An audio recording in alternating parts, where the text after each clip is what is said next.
The Dance of Dragons, a true telling by Grandmaster Munkin, being a history of the war of Targaryen succession between the Princess Rhaenyra and Aegon, second of his name, that nearly destroyed the realm. The Dance of the Dragons. A stupid name for a Targaryen civil war where my ancestors danced away my birthright. Before the war, House Targaryen counted 18 dragons. By the end, we had 2, and nearly as few Targaryens. We would never be as powerful or as feared again. The dance began, as many dances do, with an old man and a young girl. The queen had failed to produce a son for her king, so he anointed his daughter, the Princess Rhaenyra, as his heir. But years later, the king remarried, and his new wife, Queen Alicent of House Hightower, gave him a son. Feeble and foolish, the old king refused to change the succession. He didn't even see how his court had split into 2 rival camps of blacks and greens, after the dresses that the princess and the queen had worn to some tourney. One night, a servant found the old king had died in his sleep, and ran to inform Queen Alicent. Protocol dictated that the bells would be rung and a raven sent to Dragonstone to summon the heir, Princess Rhaenyra, for her coronation. But Alicent had other plans. Once she saw her dead husband's body, she sealed the room and had the servant thrown into the black cells to ensure his silence. At the hour of the owl, the Lord Commander of the Kingsguard, Sir Criston Cole, summoned the small council to inform them of the king's death. Sir Otto Hightower, the Hand of the King and father to Queen Alicent, demanded that the succession be settled immediately. The decrepit old men of the small council were confused. The succession was settled in their minds. The old king had forced the lords of Westeros to swear fealty to Princess Rhaenyra as his heir. But Sir Criston Cole rightly pointed out that a son comes before a daughter. The council argued until dawn, when the Master of Coin finally stood up and declared he would have no part of treason. Sir Criston Cole, wisely, opened his throat with a dagger, ending the debate. None were more surprised to hear of Prince Aegon's succession than Prince Aegon himself. At first, the fool rejected the crown, but his mother pointed out that his sister Rhaenyra would return such loyalty by taking his head. As the old king's true-born son, he'd always be a threat. Aegon relented. He was crowned in the Dragon Pit, and his wife and sister Helena became queen. His brother Aemond flew off to win over the few great lords whose support Aegon didn't already have. The banner of the Gold Dragon flew over King's Landing and the Red Keep as Aegon, second of his name, ascended the Iron Throne. He would not sit it long. When ravens carried the news of Aegon's coronation to Dragonstone, Princess Rhaenyra summoned her own Black Council. With her was her uncle and husband, Daemon Targaryen, considered by many to be the most dangerous man in Westeros. Few lords supported her, but the greatest of these was Corlys Velaryon, who controlled the largest fleet in the realm, and his Targaryen wife, Rhaenys, the old king's sister. Then there were her 5 sons, although none grown to manhood. A pitiful assembly, really. Combined, they couldn't match the power of House Hightower alone. But Rhaenyra had dragons. She, Daemon, and Rhaenys rode huge and formidable beasts, and 3 of her 5 sons were riders as well. Dragonstone also housed 6 more dragons without riders. Against this, King Aegon had only 4 dragons of his own. Dragons can burn a city, but only armies can take and hold it. If she was to prevail, Rhaenyra desperately needed the support of the few great houses not already sworn to Aegon. Her eldest son, Jaehaerys, flew to the Vale in the north. Her middle son, Lucerys, flew to the Stormlands. Rhaenyra hoped that the war would begin and, if the gods were good, end with diplomacy. As always, they weren't. Little Prince Lucerys must have wet himself when he entered Storm's End and found King Aegon's younger brother Aemond already with Lord Baratheon. Aemond was fearsome even before he lost his eye and set a sapphire in its stead. But the princeling pleaded his mother's case. Finally, Lord Baratheon made his decision. Go home, pup, and tell the bitch your mother that the Lord of Storm's End is not a dog she can whistle up. As Aemond's false eye gleamed at him, the princeling fled the castle and mounted his young dragon, Arrax. The rain fell in sheets, and great bolts of lightning lit the world bright as day. Arrax was struggling to stay aloft in the gale, when a roar shook the very foundations of Storm's End.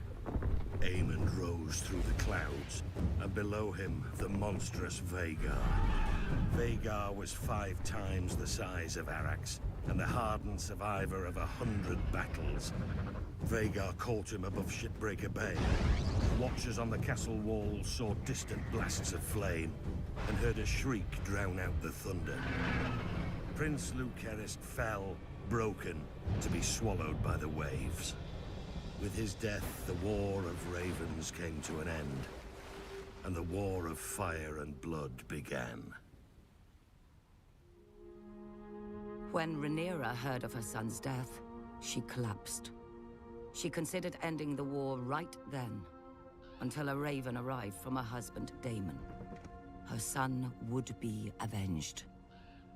Whispers slithered through the taverns and back alleys of Flea Bottom.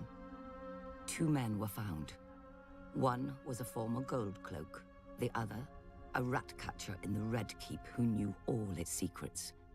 History remembers them only as blood and cheese. One night, Queen Helena entered the royal apartments with her daughter and 2 sons to put them to bed. Without warning, Blood and Cheese burst in, daggers in hand. They told her that a debt was owed. A son for a son. Blood and Cheese demanded she choose which son would be ripped from her forever. Queen Helena pleaded with the men to kill her instead, but they refused. Weeping, Helena named her younger son, Maelor. Perhaps she thought the boy was too young to understand. Or perhaps because the older boy was King Aegon's firstborn son and heir. "You hear that, little boy?" Cheese whispered to the younger son. "Your mama wants you dead." Then blood struck off the older boy's head with a single blow. When the guards burst in, they found Queen Helena still screaming, clasping her dead son's body to her, mad with grief. The blood of their children transformed a dynastic dispute into a war of annihilation. The grief and rage of losing a child could burn down the world. Either Aegon or Rhaenyra could live at the end, but not both. Rhaenyra's forces struck yet another blow. The moment the Lord of Harrenhal saw Daemon Targaryen circling the castle on his dragon Caraxes, he struck his banners and surrendered. The Blacks now had the strongest castle in the Riverlands. Darker news still came to Aegon. Thanks to Rhaenyra's sons, Winterfell had declared for Rhaenyra, as had the Vale. Furious, Aegon dismissed his grandfather, Sir Otto, as Hand, and appointed Sir Criston Cole, who swore to march on all the lords who had declared for Rhaenyra and put their castles to the torch. Cole and the royal army first marched north and laid siege to Rook's Rest, a black stronghold near Dragonstone. When their lord saw their approach, he sent a raven to Rhaenyra, begging for help. For days he watched his fields and villages burning, with no response from his queen, until one day, a shadow passed over the Green Army.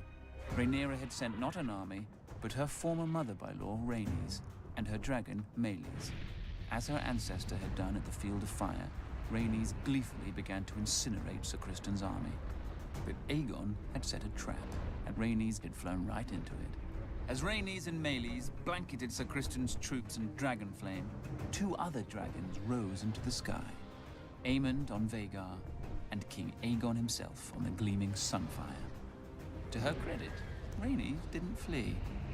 Dragon fought dragons, and a second sun blossomed in the sky.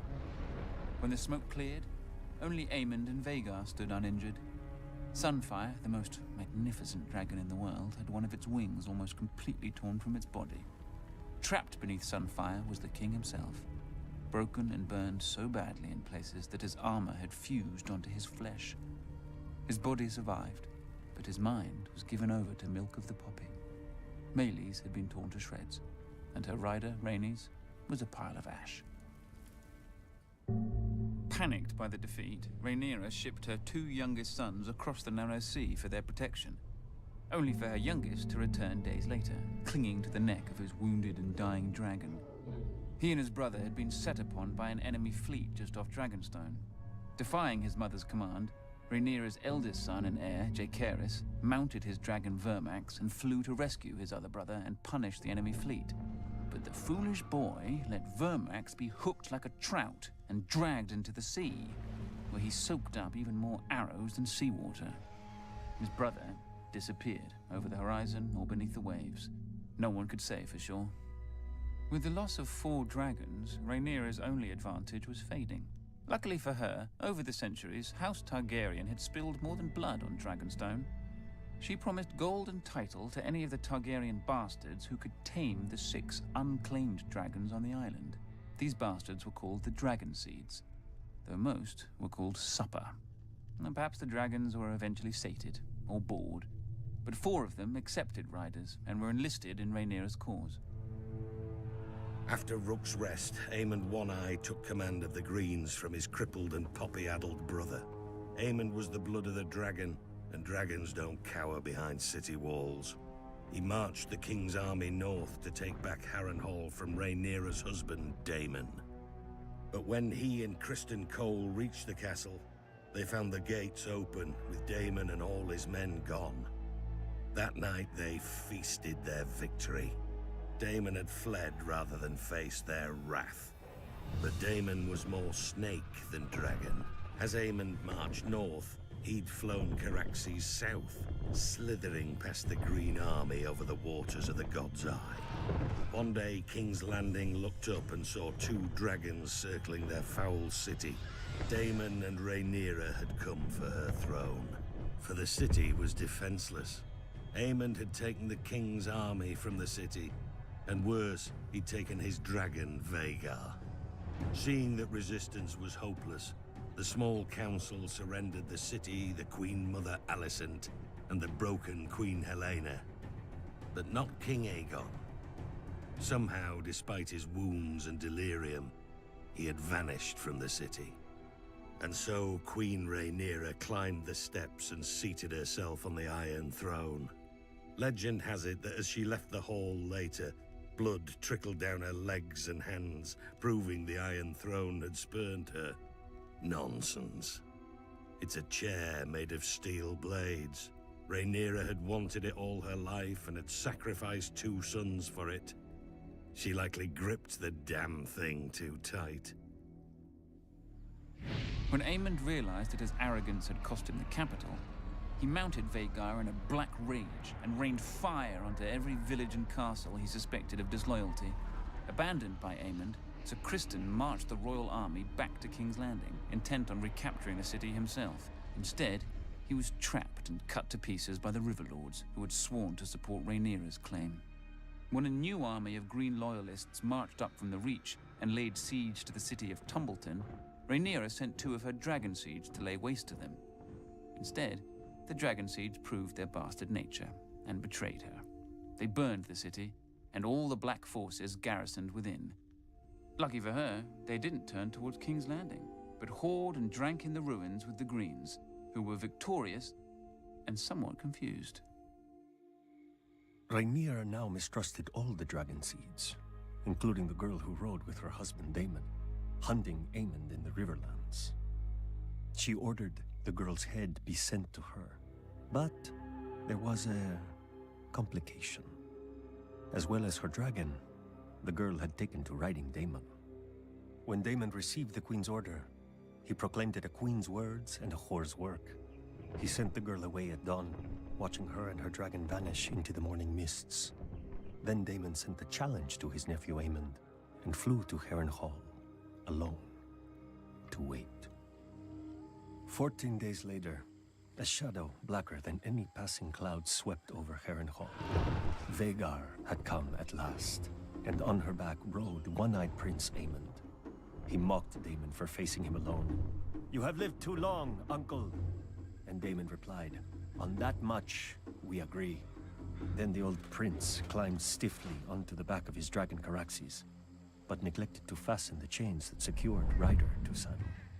The sun was close to setting when, as one, the 2 dragons leapt into the sky. Daemon took Caraxes up swiftly until they disappeared into a bank of clouds. Vhagar, older and slower, ascended more gradually. Up and up Vhagar soared, searching for Caraxes. Sudden as a thunderbolt, a shrieking Caraxes dove upon Vhagar. Locked together, The dragon stumbled toward the lake. Caraxes' jaws closed about Vhagar's neck, but Vhagar raked open Caraxes' belly, and her teeth ripped off a wing. The lake rushed up with terrible speed. Then Daemon Targaryen, who had never fastened his riding chains, stood in his saddle. He leapt from his dragon to Aemon's, and in his hand was Dark Sister, the Valyrian sword of Aegon's sister queen Visenya. As Aemon One Eye looked up in terror, Daemon ripped off his nephew's helm and drove the sword down into his one remaining eye so hard the point came out the back of the young prince's throat. Half a heartbeat later, the dragons struck the lake, sending up a gout of water so high that it was said to have been as tall as Harrenhal's great tower. The lake boiled with dragon blood, and then was still. Daemon Targaryen was 49 at his death. Prince Aemon had only turned 20. Vhagar, the greatest of the Targaryen dragons, had counted 181 years. Thus passed the last living creature from the days of Aegon's conquest. Back in King's Landing, Queen Rhaenyra didn't have much time to grieve for her stupid husband. The mad former queen Helaena flung herself from a balcony to be impaled upon the iron spikes lining the moat of Maegor's holdfast. That night, the city rose in riot against Rhaenyra, demanding justice for Queen Helaena and her murdered son, among other foolish peasant fantasies. In the midst of this chaos, a one-handed fool called the Shepherd began to rant against dragons. Not just the ones of the enemy, but all dragons everywhere. As he pointed to the dragon pit above on the hill, he shouted, "There the demons dwell, this is their city. If you would make it yours, first you must destroy them." The cry went up from 10,000 throats. "Kill them!" There were 4 dragons housed within the dragon pit that night. By the time the first of the attackers came pouring in, all 4 were roused, awake, and angry. Nobody knows how many men and women died that night. Who cares? They all should have. Trapped within the pit, the dragons could not fly. Instead, they fought with horns, claws, teeth, and fire. For every man who died, 10 more appeared, shouting that the dragons must die. One by one, they did. Finally, the last remaining dragon broke her chains, spread her wings, and flew straight up at the Great Dome, trying to flee. Already weakened by dragon flame, the dome cracked under the force of impact, and then tumbled down, crushing dragon slayers and herself. High atop the Red Keep, Queen Rhaenyra clutched her 2 remaining sons to her as she watched the end of her family's might, too afraid of the peasants to defend her dragons. At least her older son, Joffrey, had a man's spine. He stole his mother's dragon, Syrax, and tried to fly it to the dragon pit to save his birthright. But the stupid beast didn't understand, and twisted beneath him, fighting to be free of the little boy. Until it was. A queen is still a woman, with all the weakness of that sex. Weeping for her lost son more than her dragons, Rhaenyra abandoned the Iron Throne and sold her crown to buy passage for her and her last son back to Dragonstone. Rhaenyra hoped to hatch more dragons from the eggs in the castle. But when she landed, the welcoming party slew her guards and marched her and her son at spear point to the castle to face a dead man and a dying dragon. "Sister!" King Aegon, second of his name, called out to Rhaenyra. Rook's Rest had left Aegon bent and twisted, his once handsome face puffy from milk of the poppy, with burn scars covering half his body. Rhaenyra, ever defiant, told her dear brother that she'd hoped he was dead. "After you," Aegon answered.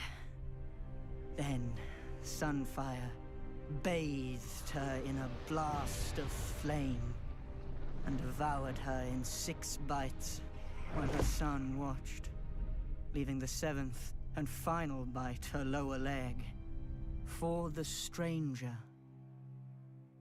Rhaenyra was dead, and King Aegon sat the Iron Throne again. But only for half a year. He was poisoned by his own men, and replaced with the very boy who had watched his mother devoured. When Rhaenyra's last son wed Aegon's only daughter, the Dance of Dragons officially ended. Ashen burned men, all that was left of the Riverlands. Two scared children spouting oaths they didn't understand, all that was left of the mighty House Targaryen. Ancient skulls and hatchlings that grew no bigger than cats, all that was left of the dragons.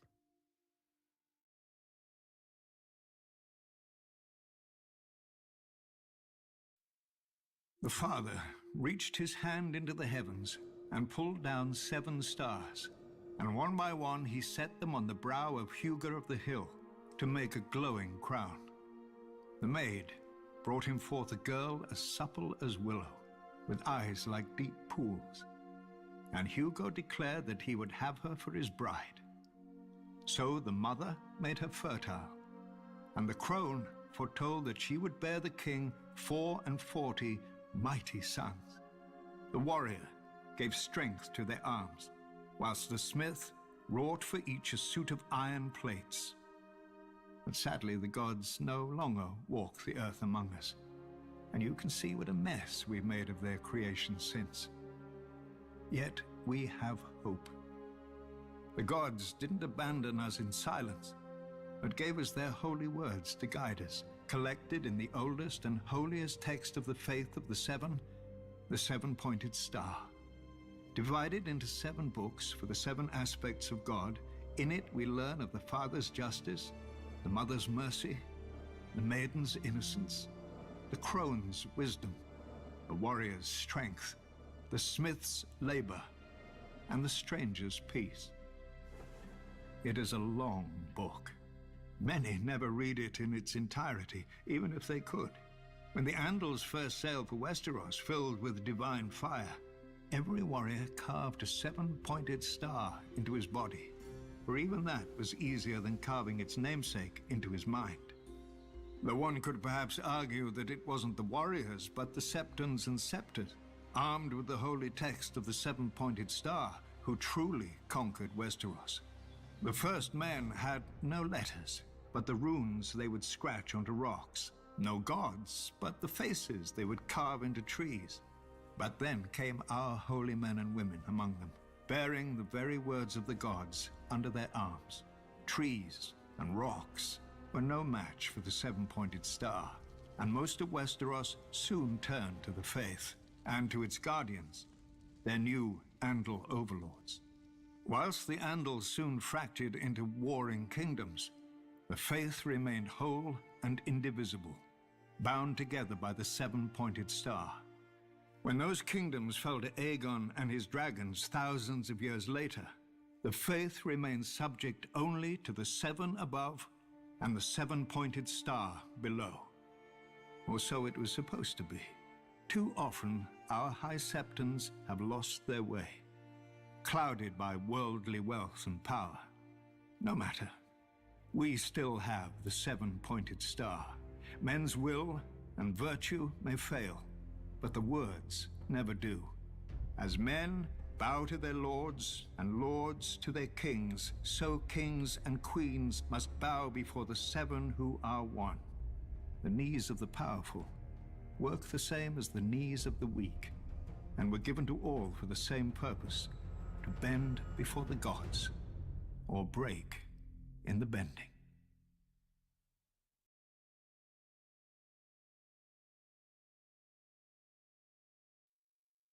Today, men know the 7 as statues in the septs, but in the old days, the gods themselves walked among men. They crowned Hugo of the Hill, the first king of the Andal people, and promised him that his descendants would rule great kingdoms in a foreign continent. When the time came, the Andals carved the 7-pointed star upon their bodies and set sail for the strange land across the narrow sea, Westeros. Whilst Andal warriors battled the first men for kingdoms, Andal Septons battled for souls, and were received just as courteously. We don't know how many bold and pious men lost their lives, but adversity bred strength. Our purest and most righteous believers took up the sword to defend and preserve the faith from its enemies. so was born the Order of the Faith Militant. When Aegon the Conqueror landed in Westeros, the High Septon locked himself in a sept for 7 days and 7 nights. Finally, the crone lifted her golden lamp and showed him the path ahead. The High Septon himself would anoint and crown Aegon as Lord of the Seven Kingdoms, and the Faith Militant rallied behind Aegon in governing his newly united land. Yet Aegon and his sisters never wholly accepted the faith. The High Septon had conceded Aegon's marriages to his sisters as a relic of his Valyrian heritage, which would soon fade. But when Aegon's heir wed his daughter to his son, the faith could brook such abomination no longer. The High Septon led the denunciation of the Targaryens, and all over Westeros the Faith Militant took up their swords against the dynasty and its supporters. The Faith Militant set upon and punished the Septon who had performed the ceremony. A few of the Faith Militant's more militant members even scaled the walls of the castle and would have slain the king and his family had a knight of the King's Guard not intervened. Frightened, the king fled to Dragonstone, where he soon died of cramps. And so ascended the king's younger brother, Maegor the Cruel. His first act was to challenge the Faith Militant to kill him if they believed his rule to be ungodly. To the Order's eternal credit, they accepted. Ser Daemon Morrigan proposed a trial by 7, Ser Daemon and 6 of the Faith Militant against the king and his 6 champions. It was a contest in which the kingdom itself was at stake, and the accounts and tales are many. But at the end of it, Maegor alone lived, proving that the throne was rightfully his. He mounted the Black Dragon, Balerion, and burnt down the Sept in King's Landing, while the Faith Militant were inside at morning prayers. The screams of the burning and dying men were said to echo throughout the city.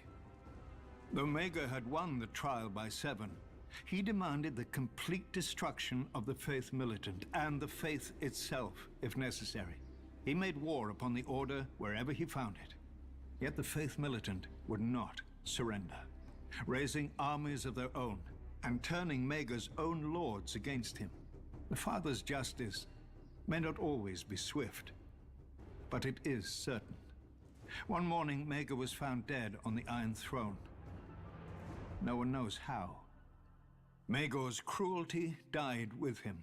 His successor saw the wisdom of a united crown and faith, and his hand reached an accord with the High Septon.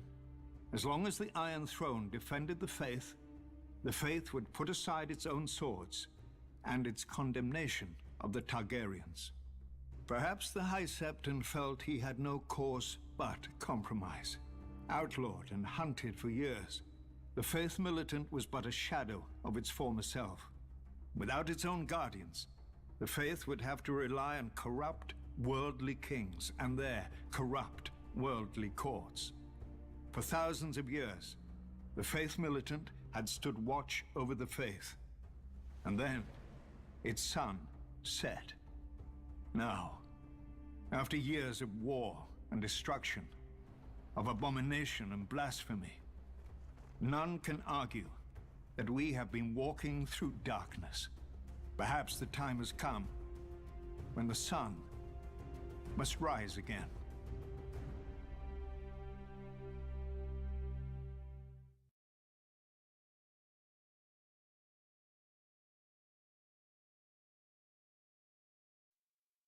Valyria was young, and as the young do, it sought to spread its seed. Its first daughter was Volantis, an outpost on the mighty Roine River at the frontier of the Empire. There the Dragon Lords raised the famous Black Walls, seamless fused dragonstone 200 feet tall, and so thick that 6 4-horse chariots can race along the battlements side by side, as they do each year to celebrate the founding of the city. To this day, only those who can trace their ancestry back to Old Valyria are allowed to dwell within the Black Walls.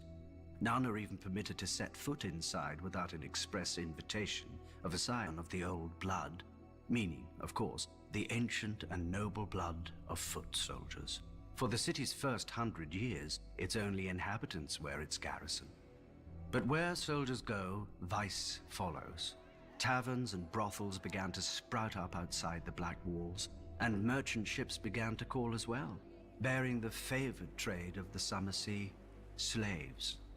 The East Bank filled with homes, shops, and society, and so the taverns and brothels moved to the West Bank, where foreigners, sellswords, and pirates erected their own shadow city of fornication, drunkenness, and murder. In time, the West Bank became such a cesspit of crime and depravity that the Volantines had no choice but to send their slave soldiers across the Rhine to restore order and some semblance of decency. Like all such missions, they succeeded, they left, then they failed. When the Volantines grew weary of shipping their soldiers across the Rhine every year, they built the famous Long Bridge of Volantis, strong enough to support the weight of 1,000 elephants and many more soldiers. The Long Bridge of Volantis stands today as the longest bridge in all the known world. The Volantine rulers intended the bridge to spread the civilization of the East Bank to the west. Instead, the depravity of the West Bank spread east.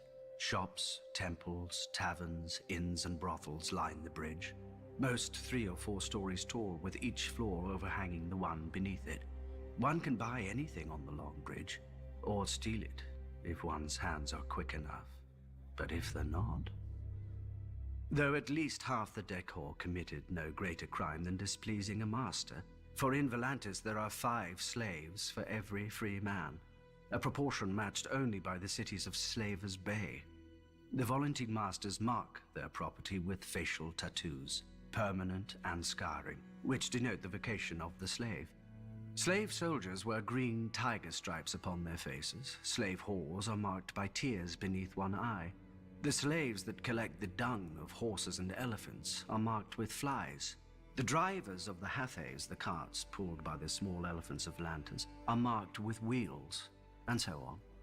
A master may give his slave freedom, but no man can give a new face.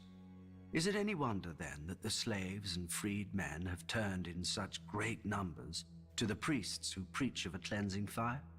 The Temple of the Lord of Light in Volantis is said to be the greatest in all the world, larger even than the great sept of Baelor. All who serve within this mighty temple are slaves, bought as children and trained to become priests, temple prostitutes, or warriors. And one could argue its adherents outside the temple are slaves as well, in mind if not in body.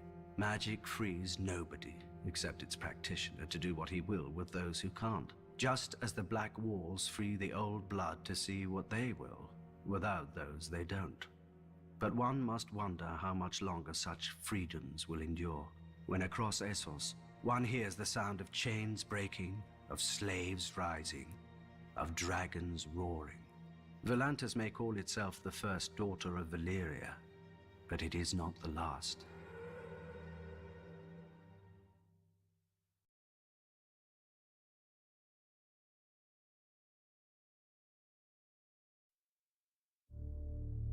Most cities are built on stone. Braavos was built on ships, or more specifically, their cargo. Slaves who rose up against their Valyrian captors and seized the helms of the convoy. Of all crimes, Valyria punished rebellion most severely. The slaves faced not execution, but the Valyrian mines or labor camps in the most remote and savage colonies if recaptured. And few corners of the world can long remain hidden from Dragonback. However, our histories claim that a group of slave women prophesied the slaves would find shelter in a distant lagoon behind a wall of pine-clad hills and sea stones, where the frequent fogs would help hide the refugees from the eyes of dragon riders passing overhead. And so it proved. Because they had risked their lives in the name of freedom, the mothers and fathers of the new city vowed that no man, woman, or child in Braavos should ever be a slave. This is the first law of Braavos, engraved in stone on the arch that spans the long canal. For over 100 years, Braavos hid itself from the eyes of the world, who called it the Secret City. Using a dye derived from a local snail, Our captains stained their sails purple to hide their stolen Valyrian ships. Our merchants carried false charts and lied when questioned about their home port. Eventually, one Sea Lord, our elected ruler, decided enough time had passed and initiated the unmasking of Braavos to the world and to Valyria. Of course, it helped that the Iron Bank made handsome restitution to the Dragon Lords for the stolen ships, whilst of course refusing to pay for the value of the slaves themselves. The anniversary of the unmasking is celebrated every year in Braavos with 10 days of feasting and masked revelry, a festival like none other in the known world, culminating at midnight on the 10th day when the Titan roars and tens of thousands of celebrants remove their masks as one. Freed of the constraints of secrecy, Braavos quickly grew into the wealthiest and most powerful of the free cities, and, one could argue, the most beautiful. From the sprawling Sea Lord's palace with its menagerie of strange beasts and birds, to the imposing Palace of Justice and the aqueduct we call the Sweetwater River that bears fresh water from the mainland, Braavos is without rival in either engineering or elegance. The temples of Braavos are also famed throughout the world and wondrous to behold. Descended from 100 different peoples, the Braavosi honor 100 different gods. The Temple of the Moon Singers is the foremost of these, being the faith of the slave women whose prophecies led our ancestors here. The Lord of Light has a great temple as well, for his worshippers have grown ever more numerous in the past 100 years. Yet less numerous, and even some forgotten faiths still have temples deep in the heart of the city, on the Isle of the Gods. But the beauty of Braavos is not only in her buildings. Braavosi swordsmanship is renowned throughout the world. Our bravos eschew the armor and long swords of the Westerosi knights, preferring speed, agility, and slender blades. The greatest bravos call themselves water dancers, after the custom of dueling upon the moon pool near the Sea Lord's palace. By tradition, the greatest of all the bravos is the First Sword, who commands the personal guard of the Sea Lord and protects his person at all public events. Once chosen, Sea Lords serve for life. Inevitably, there are always those who wish to cut that life short to effect some change in policy. Though not even the First Swords are the true guardians of Braavos. That honor goes to the Titan, who protects the entrance to the harbor. With his proud head and fiery eyes looming close to 400 feet above the sea, the Titan is a fortress of a kind never seen before or since. His eyes are huge beacon fires, lighting the way for returning ships into the lagoon. Within his bronze body are halls and chambers, murder holes and arrow slits. Enemy ships can be steered onto the rocks by the watchmen inside the Titan, and stones and pots of burning pitch can be dropped onto the decks of any that attempt to pass between the Titan's legs without leave. This has seldom been necessary, however. Not since the Century of Blood has any enemy been so rash as to attempt to provoke the Titan's wrath. Should an enemy break through into the lagoon, however, he would face the walls of Braavos, again not of stone like other cities, but of ships. The arsenal of Braavos can build one of our famous purple-hulled war galleys in a single day. All the vessels are constructed following the same design, so that all the many parts can be prepared in advance, and skilled shipbuilders work upon different sections of the vessel simultaneously to hasten the labor. To organize such a feat of engineering is unprecedented. One need only look at the raucous, confused construction in the shipyards around the world to see the truth of this. Let us imagine that even the arsenal, great as it is, failed us. An enemy who could defeat both the Titan and our fleet would be strong indeed. But Braavos does not depend only on statues and ships. We also have iron and gold.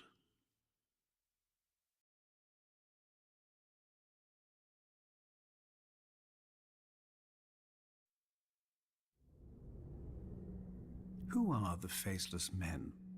It depends on who is asking. To a penitent, they may be relief. To a victim, they may be vengeance.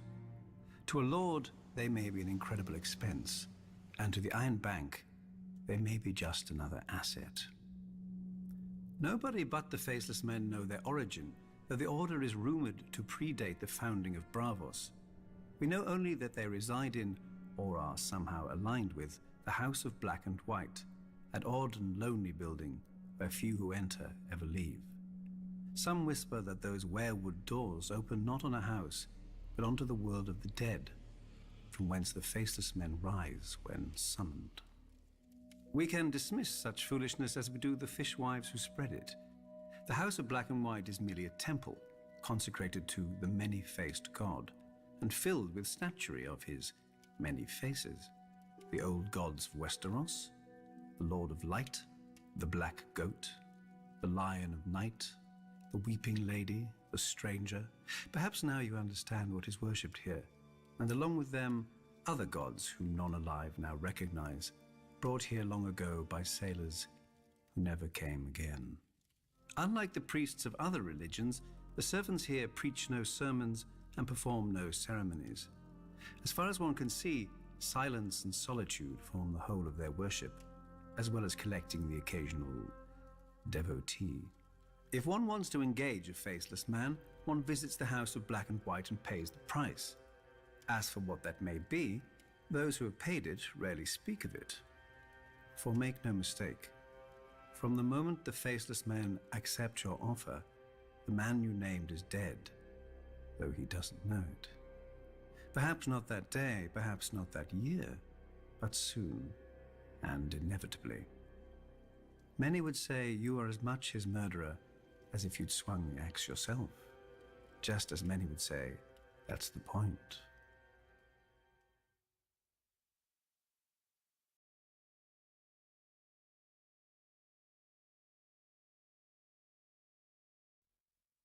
Brandon the Builder, founder of House Stark, raised Winterfell with giants over 8,000 years ago, or so nursemaids tell all the children of the North. The children nod, wide-eyed, unaware of the lesson forced on them, that if even giants obeyed a Stark, so too should they. But like every other castle, Winterfell was built in pieces over thousands of years. The first men settled there because of the hot springs that bubbled through the ground. The water and the heat helped them survive the northern winters, and they built defenses to keep it for themselves. Nobody raised the castle all at once. Probably nobody meant to raise a castle at all. In those days, the Starks were not the greatest house in the north, and Winterfell was not the greatest castle. Barristan was the oldest, dating to the first king, and the Starks fought the Barrow kings for 1,000 years. Greywater Watch was, like the Crannog men themselves, the strangest. Only marriage subdued its marsh kings. But the greatest rival to Winterfell was always the Dreadfort, and my ancestors, the Red Kings of House Bolton. If tales can be believed, we fought from the long night until the Andals came. Because of us, Winterfell raised its first walls. When we took and burnt the castle anyway, Winterfell built more keeps, more walls, more guard towers. They expanded the granaries and larders to survive our sieges. They tended the godswood to win favor with the old gods against us. As the castle grew, more farmers and villagers flocked every winter from across the north to huddle under its walls, raising the winter town. In the spring, these villagers would find themselves marching in the Stark armies to fight against us. The greatness of Winterfell is as much our doing as the Starks. But in the end, neither its stone walls nor its tall keeps and iron gates could save Winterfell. At its height, it could have lasted a year under heavy siege, but a handful of Ironborn seized it in the night, while its lord, the king in the north, was playing in the south. My dagger ended his reign, and now House Bolton holds the castle of our ancient enemies. The direwolf no longer flies from the battlements above me, nor guards the doors and cornices of Winterfell against me. Below me, miles of long-dead Starks fade into darkness and obscurity, until even their faces are lost. Some northerners whisper that they wait for the day their house will rise again. They will wait forever.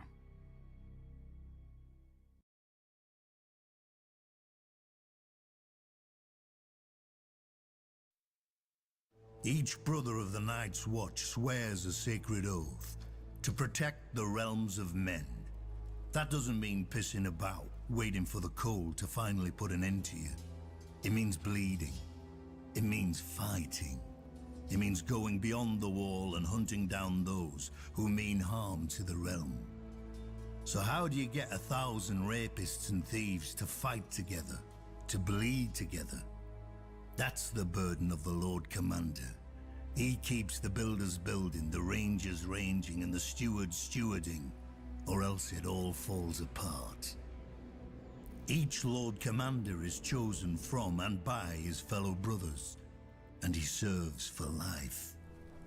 A long time ago, you may have had men from Queensgate and Longbarrow and the other 16 castles of the Wall come to Castle Black for an election. These days, you'd be lucky to scrape a few dozen from Eastwatch and the Shadow Tower, or however many they can spare who cast votes in their stead.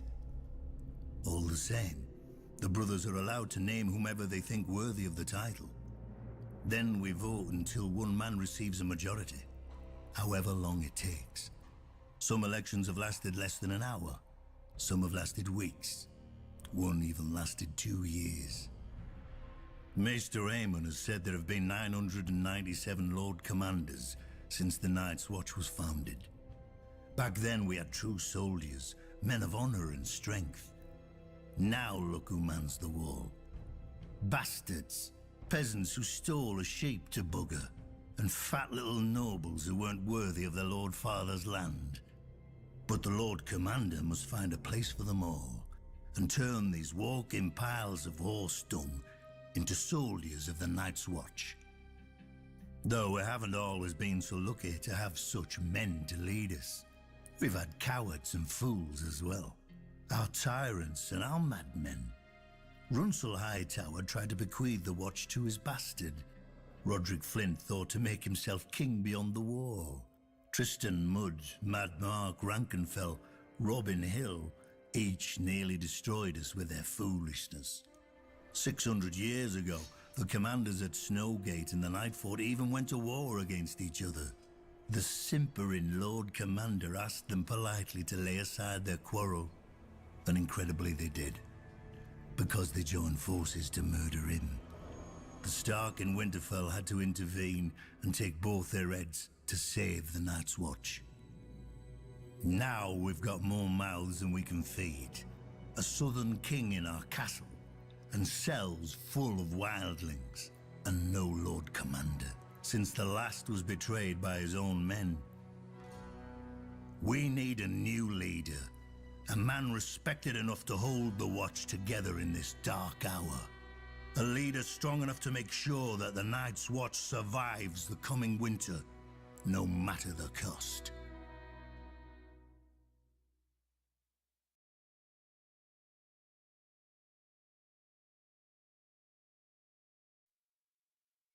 Barristan the Bold, they call me to my face.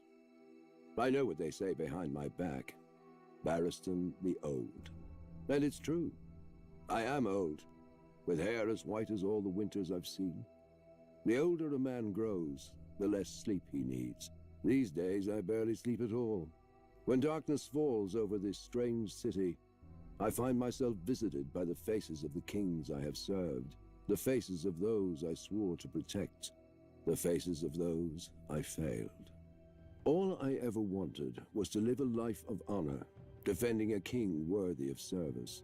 During the War of the Ninepenny Kings, I sought out Malus the Monstrous, last of the Blackfire pretenders who had started this whole war.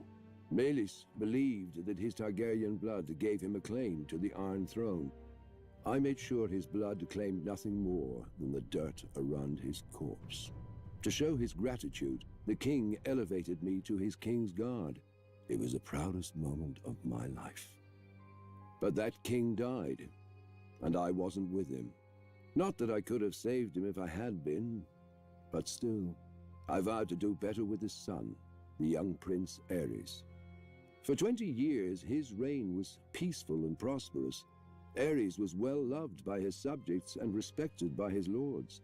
But as years went on, Aerys' temper soured. He became obsessed with dragons and fire, and the swords of the King's Guard couldn't defend him from the enemies he saw lurking in every shadow. My king went mad. But there was hope. His son and heir. Prince Rhaegar was everything a kingdom could hope for in a ruler. He was strong but gentle, wise and cautious, and a good friend. No matter the wounds Ares dug into the realm, we had faith that his son would sew it back together again when he ascended the throne.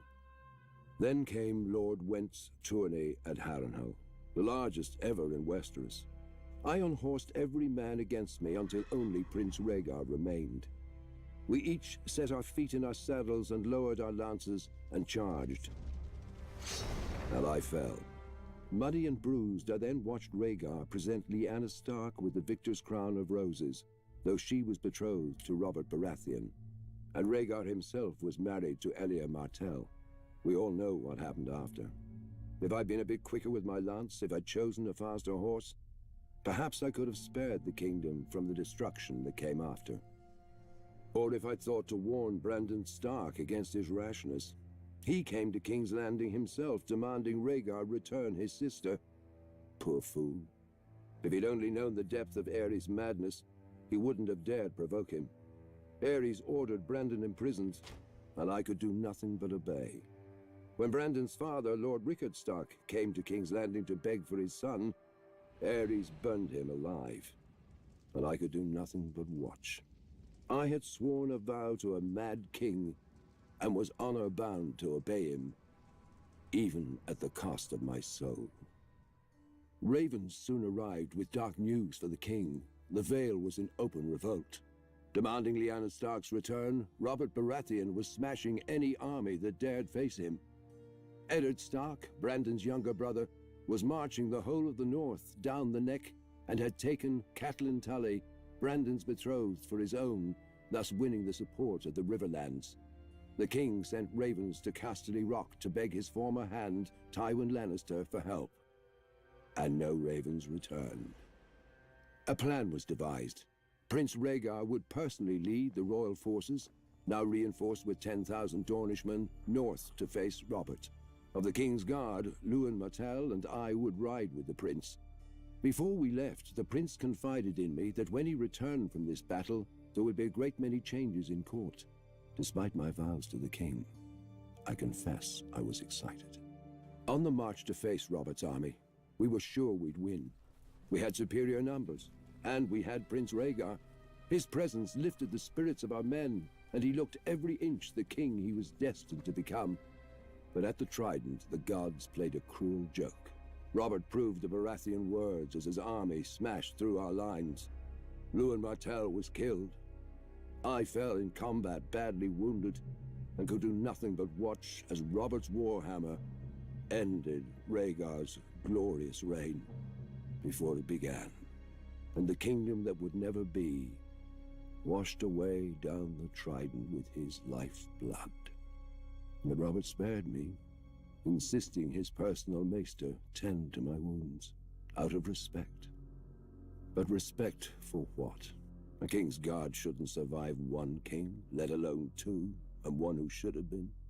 I swore an oath to House Targaryen, and I failed them. All that's left of their fire is a single ember halfway across the world, surrounded by darkness. If the gods were good, I would still be young in the fullness of strength. For whatever the cost, I will not let this ember go out. This time, I will not fail.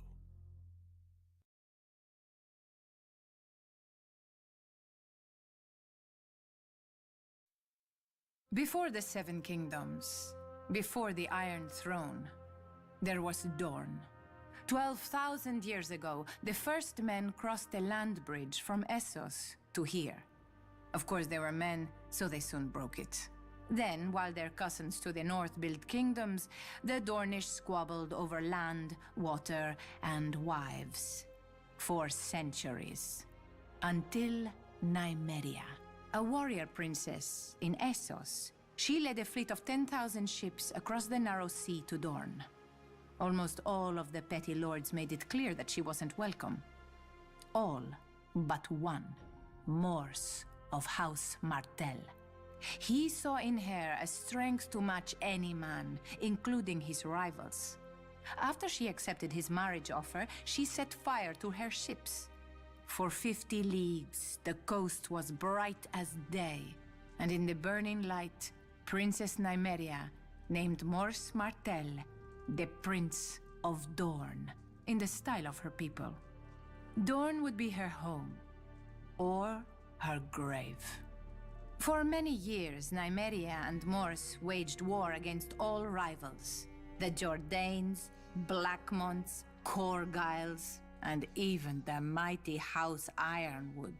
They sent no fewer than 6 self-styled kings to the wall in golden chains. After Mors fell in battle, Nymeria took command of his armies and united Dorne. In 2 years, she ruled for 27 more, and though she married again, those husbands were little more than counselors and consorts. Dorne was Nymeria, and Nymeria was Dorne. She survived a dozen attempts on her life, put down 2 rebellions, and threw back 2 invasions. And when at last she died, her eldest child succeeded her, her daughter, not her son. And Dorne followed her because Nymeria had proven that women were equal to men, if not better. Centuries later, Aegon Targaryen sought to unite Westeros as Nymeria had Dorne. The other 6 kingdoms fell quickly before his dragons and ambition. When his sister-wife, Rhaenys, flew her dragon south and demanded our surrender as well, Princess Meria Martell warned, "I will not fight you, nor will I kneel to you. Dorne has no king. Tell your brother that." Rhaenys threatened that the next time the Targaryens would come with fire and blood. Meria replied, "You may burn us, my lady, but you will not bend us, break us, or make us bow. This is Dorne. You are not wanted here. Return at your peril." Rhaenys did, and she died. Her dragon died. All her soldiers died. Eventually, her brother, the Conqueror, conceded that what Nymeria had done, he could not undo. Generations later, another foolish Targaryen invaded Dorne. He died as well. Eventually, we did join the 7 kingdoms, but when we wanted, and on our terms. If dragons could not conquer us, why should we fear lions? Unbowed, unbent, unbroken. The words of House Martell, the words of Dorne.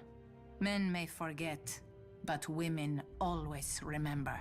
When we were divided, Nymeria united us. When we were invaded, Meria defended us. Now Dorne has been humiliated, its prince murdered. Who will rise to avenge us?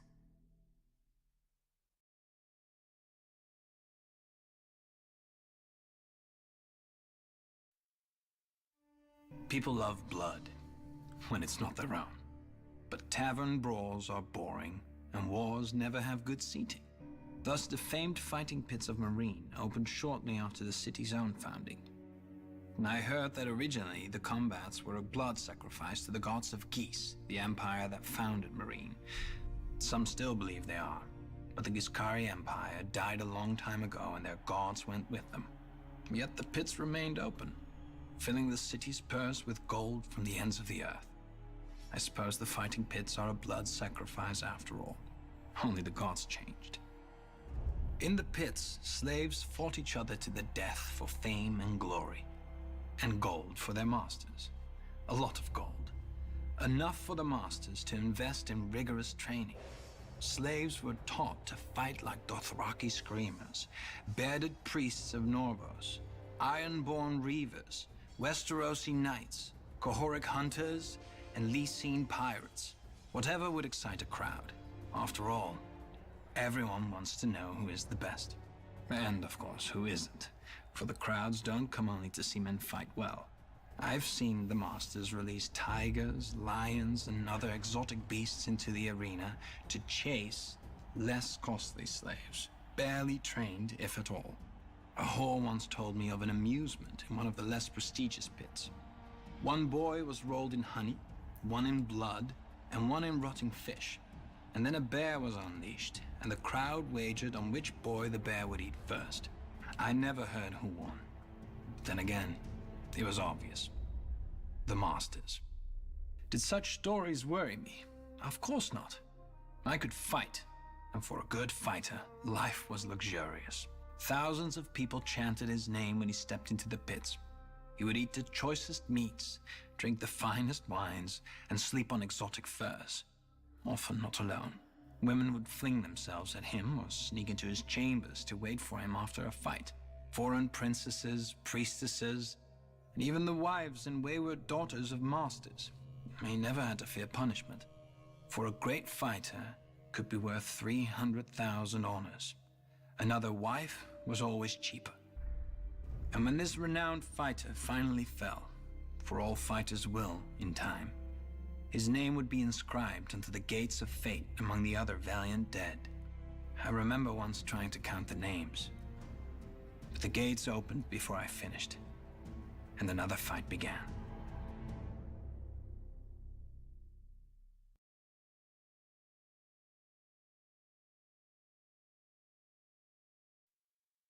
Westeros has mighty rivers, but none of them compare to the Rhoyne.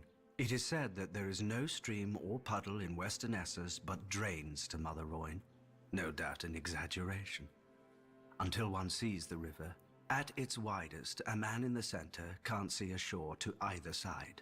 The greatest of Mother Rhoyne's children were the Rhoynar, a civilization as ancient and grand as old Guise. Fishers, traders, scholars, workers of wood, stone, and metal. The Rhoynar raised their elegant cities from the headwaters of the Rhoyne down to her mouth, each lovelier than the last.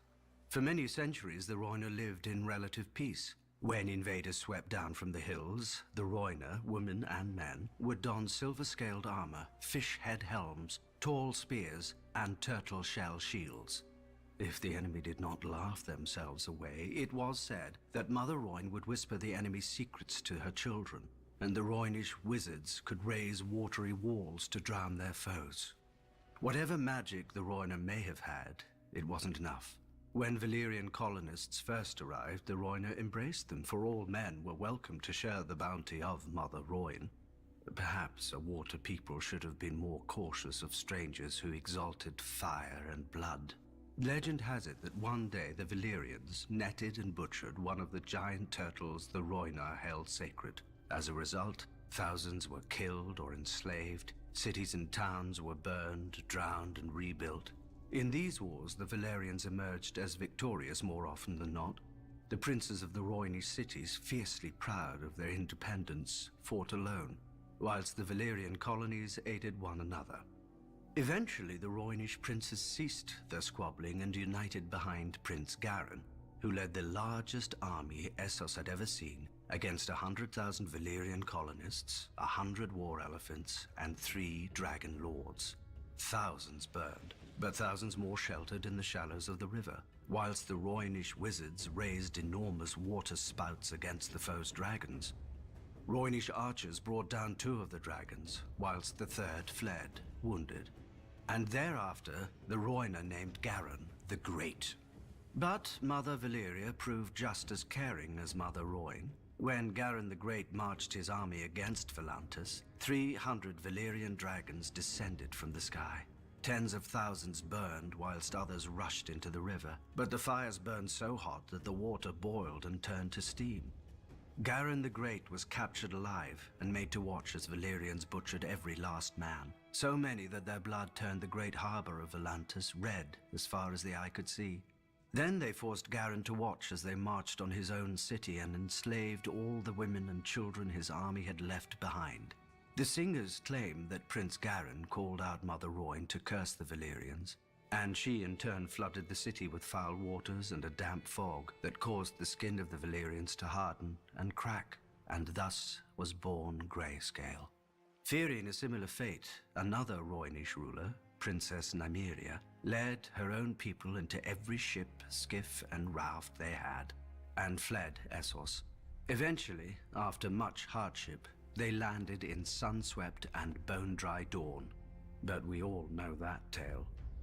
Now Valyria has followed the Rhoynar out of this world, and her daughters have grown into free cities, wealthy and powerful and proud. Still, Mother Rhoyne flows on, past ancient ruins and bustling harbors, sweeping all man's kingdoms to the sea.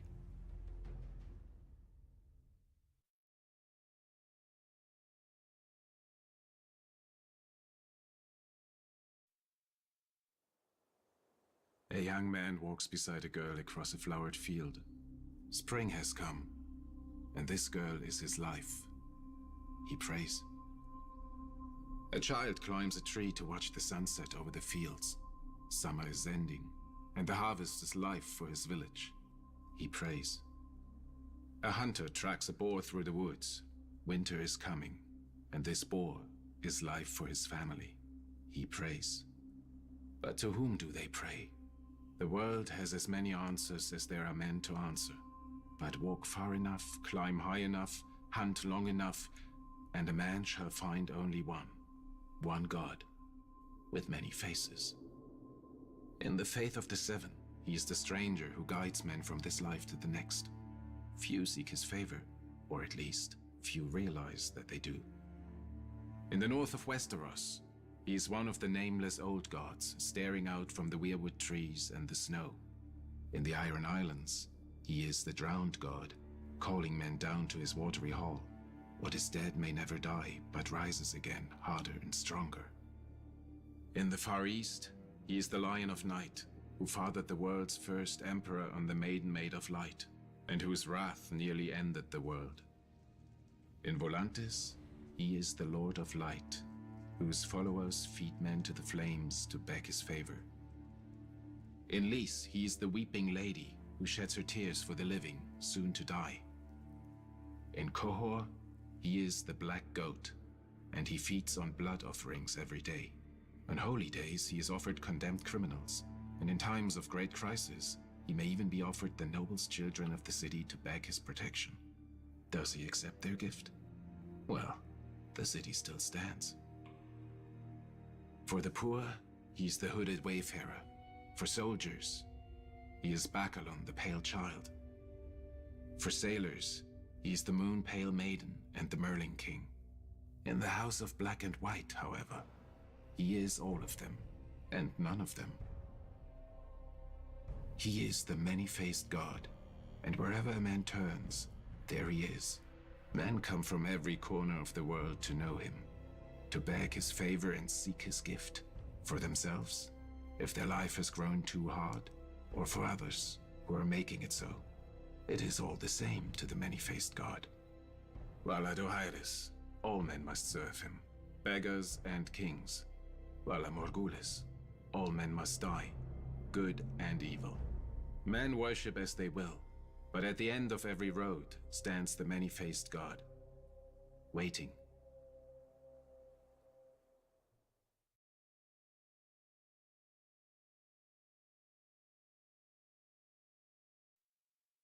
Few afflictions are more feared than grayscale, and far past the point of reason. A legend calls it Prince Garin's curse, after an ancient eastern prince whom the Valyrians hung in a cage and forced to watch the immolation of his city and people. As his city burned under dragon flame, this prince called on his god for vengeance, and a thick fog of foul humors rose from the Rhoyne to smother the Valyrians with grayscale.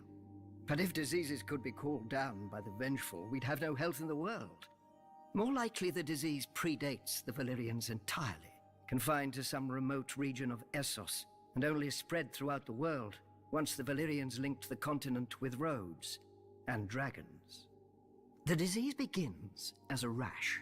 The afflicted flesh stiffens, calcifies, and cracks, and assumes the disease's nominal hue. Victims are graciously spared pain, as the disease dulls sensation in the infected limbs.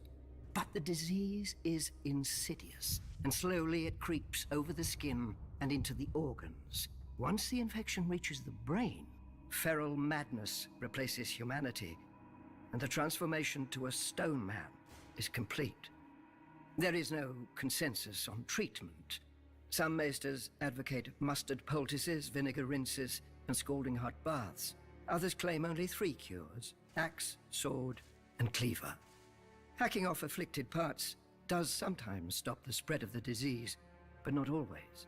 Many a man has sacrificed an arm or foot only to find the other going grey.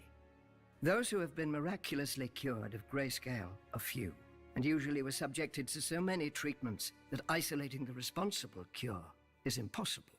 Besides, few maesters, priests, or healers have the courage for such experiments as would prove a cure. Grayscale is highly contagious, being known to spread from even the slightest contact with an infected person. Hence the current occupation of Valyria by the Stone Men, exiled from their homelands at the first sign of the disease.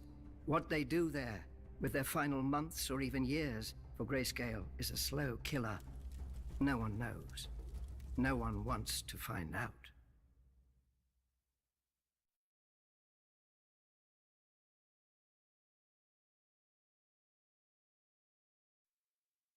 The Great Masters of Marine, as if calling themselves such could make them so. Thousands of years ago, during the height of the Giscari Empire, Marine was second only to Old Guise in wealth and glory. A paradise by the sea, if one didn't mind the constant clinking of chains and cracking whips. Slaves built Marine, and on their backs the city rested like a litter. Then came the dragons of Valyria. The masters of Old Guise would not bow, so they burned. The Valyrians tore down their walls, burned their pyramids to ash, and sowed their fields with salt and skulls. An old slave woman once told me that the Valyrians intended to break the chains of the Giscari slaves, absorbing them into the Valyrian freehold where every man held a vote. But the great masters of Marine received their new overlords in the great temple, plying them with gold, wine, and all the wealth that slavery had brought them. And the Valyrians instead took up the whip themselves. I do not believe it. As their empire expanded, the Valyrians needed more and more bodies to feed their mines and colonies, when no wage could ever tempt a free man. The Great Masters merely accommodated their new customers, staying rich as the Giscari Empire crumbled. After the doom fell on Valyria, the Great Masters worried for their fortunes. By this time, the Valyrians were their greatest providers and purchasers of slaves. Then the Dothraki horse lords swept out of the plains of Essos, and proved to be as fond of slaving as the dragon lords before them. The Great Masters grew richer still. For the first time in its history, the Great Masters alone ruled Marine, and chaos ruled the rest of the world. The fighting pits swallowed men who in previous centuries would have filled the ranks of the Valyrian armies. Without these soldiers to maintain order, the wealthy had to buy their own, which the good masters of Astapor were more than willing to sell. If the buyer's nerves still needed calming, the wise masters of Yunkai could sell him further release. The great masters, the good masters, the wise masters. Yet none was so great, good, or wise that they recognized our queen for what she was. Her ancestors had destroyed them, then become them. Perhaps they assumed she would bend as easily. But our queen does not bend. She breaks.